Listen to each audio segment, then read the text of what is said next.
Okay, hello students and welcome. Congratulations on making it to the end of this course. I know that we had some challenges and we had to make adjustments on the fly and fit things into our schedules. And that it wasn't just you doing that, Pastor Deborah and I were doing that, but really the Lord was talking to me about that, and that really is part of being a leader, figuring out ways to make time and take time and make adjustments on the fly and fit things into your schedule that weren't there before. All of that is part of being a leader, and the Lord knew that this was going to happen, so good job on making it happen and getting to the end. We are here for, of course, your review. And so wasn't that a great course? Wasn't that great teaching? I know that I really enjoyed it and was ministered to by Pastor Dave, Pastor Francis, Pastor Joey. All of them had really great things and had some things that made me think about intimacy with God and how I can increase my level of intimacy with God.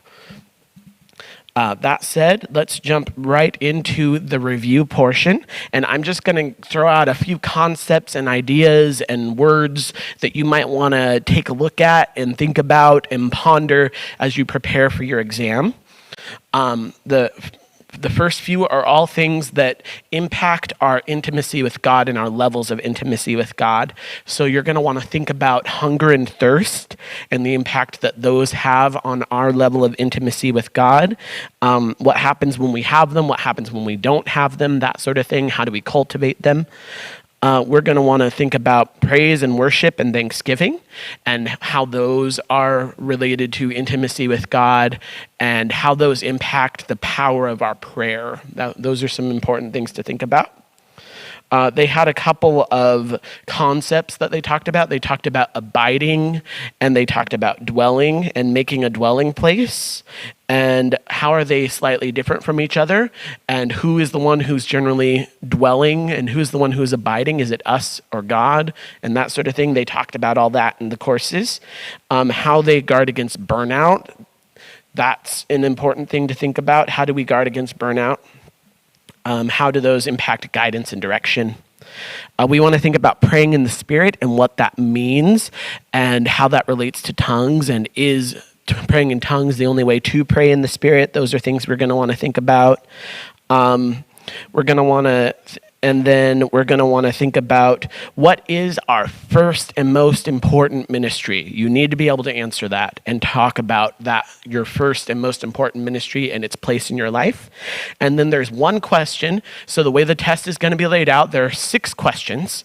There's one question everyone must answer, and then all of the remaining 5, you must answer 4. So you're still answering a total of 5 questions, but I'm giving you a little freedom, a little leeway to pick which ones you answer, with the exception of question 6.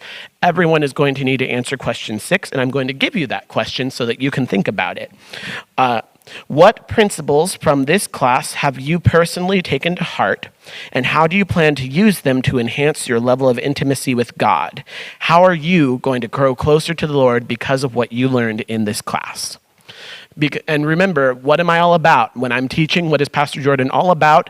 Application. How does this apply to my life? Why do I need to learn this? Why is this important to me personally? That's what I'm all about all the time, right? And so this question is all about that. That's why everyone is going to answer that question. And that's really it for the review. I just wanted to give you a few things to think about, a couple of questions to ponder. Remember, your exam is due by 11:59 p.m.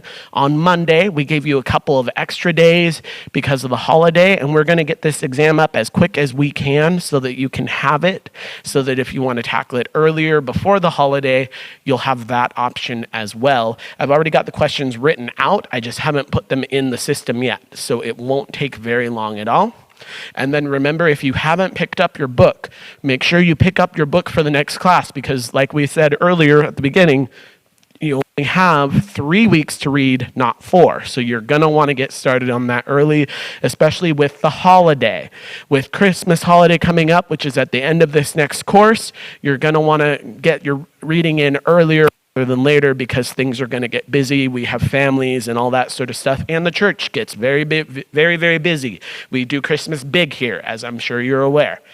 So anyway, unless there's something I'm forgetting, Pastor Deborah, is that everything that you know of? We're good. Okay, so have a wonderful Thanksgiving, and we will see you next year next week, not next year, next week for the start of our prayer class.